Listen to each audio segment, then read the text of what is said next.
Castlevania is most known for two distinct eras in its structure: the classic action platformer of the 8 and 16-bit generations, as well as the RPG-like implementation of Symphony of the Night, along with its portable follow-ups. Some of these are so impressive that they're often considered the peak of 2D game design. On the other hand, 3D Castlevanias struggle to find an identity, even when attempting to roll in elements that made the 2D titles popular. Yet no entry gets it nearly as hard as Castlevania for the Nintendo 64. Time and place aside, it reviewed about on par with all other 3D entries in the franchise, though its name has a much more negative connotation with it. It's often referred to as one of the worst of the series. However, in a modern context, it has some of the most varied game design of the franchise. Unlike the later 3D entries, which had a heavy emphasis on combat, Castlevania 64 is built off the original 8 and 16-bit template with deadly environmental hazards, as well as a mix of both melee action in addition to punishing platforming. While far from a Metroidvania, exploration also plays a role here, with certain levels focusing on searching for key items to progress. None of these aspects are unique for the franchise. Nevertheless, how the title goes about combining them within a 3D space distinguishes it. Precise movement is often the key to succeeding in the 2D entries. In the third dimension, the characters have more extensive movement options that reduce their reliance on this, such as approaching platforms from different angles, grabbing onto ledges, or sliding under attacks. But it also leaves a lot more room for error. Players can fail to eye up a jump, while enemies are less predictable since they have more freedom in how they move and act, even if sometimes it can be a cheap shot from off screen.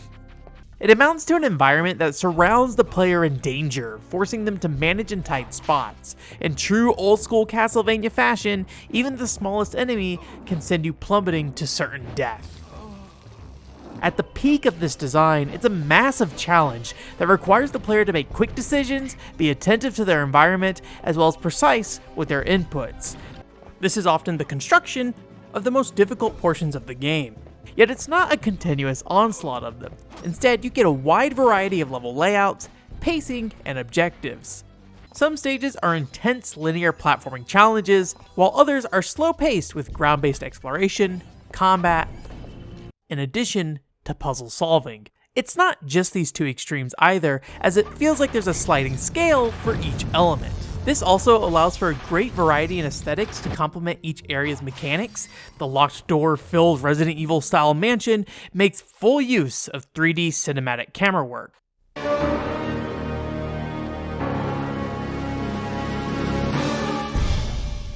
Other areas like the Tower of Sorcery are themed in a way that complements their focus on platforming.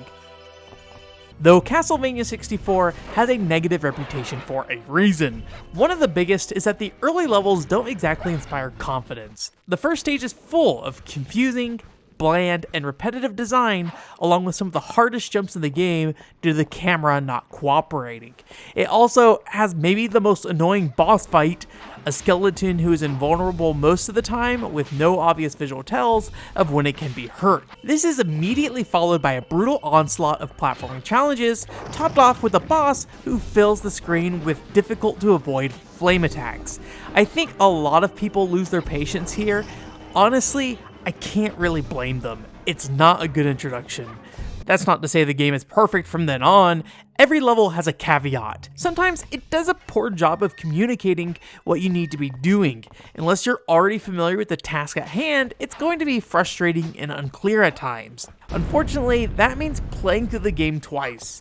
I will say that Castlevania 64 offers a compelling case to do so with its two playable characters. They cover a lot of the same ground but feature distinct combat mechanics as well as some unique stages. Reinhardt Schneider, as a descendant of the Belmont clan, uses the usual whip while also brandishing a short sword. Carrie Fernandez is of the Belnades clan, so she has magic projectiles that can be charged for increased damage along with lock-on capabilities. Her secondary weapons are chakrams. This is what it looks like when you slide with them. It's pretty great. Reinhardt probably has the weaker campaign with some fairly flawed stages. They're well-meaning in concept, in addition to having some of the best balance when it comes to the platforming and combat mix. However, the implementation doesn't take into consideration the hardware's limitations.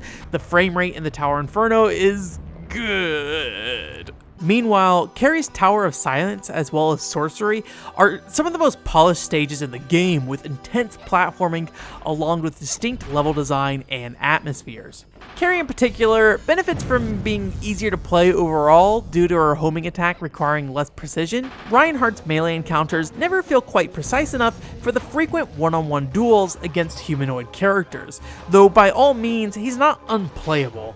Carrie also has a story that tackles some themes around being an adopted daughter versus one of blood.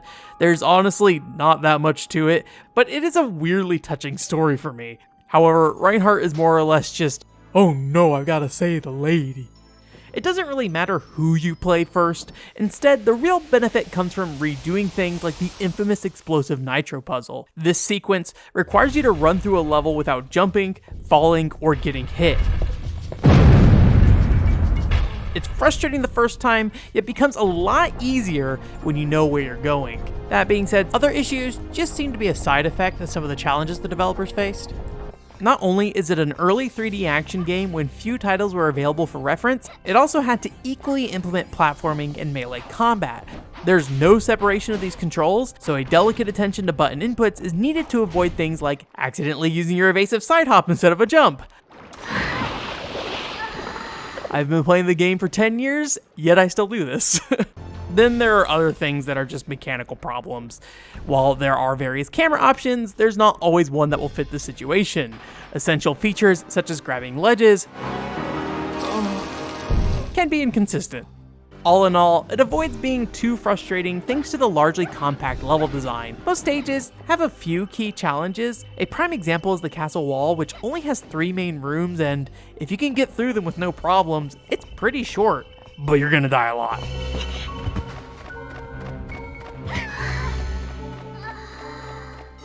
Though the game is generous with frequent as well as reusable save points. A few quick PSAs: you'll need a memory card to save progress between sessions. It's a long enough game that you'll want one. Don't play on easy. It apparently literally prevents you from beating this game. It's a silly decision. I'm telling you now for a reason. Lastly, I'm of the mind that the director's cut Legacy of Darkness isn't a replacement for the original release. It both solves and introduces problems. I'll save that for another time though. Even with its flaws, Castlevania 64 is a standout entry of the franchise, not only for how faithful it is to the earlier titles, but also in how it differs. Its goal to be both a platformer and action game so early in the 3D era creates something that feels surprisingly unique. Because of this, a lot of what makes it good is also what makes it a mess. For those same reasons, I love it.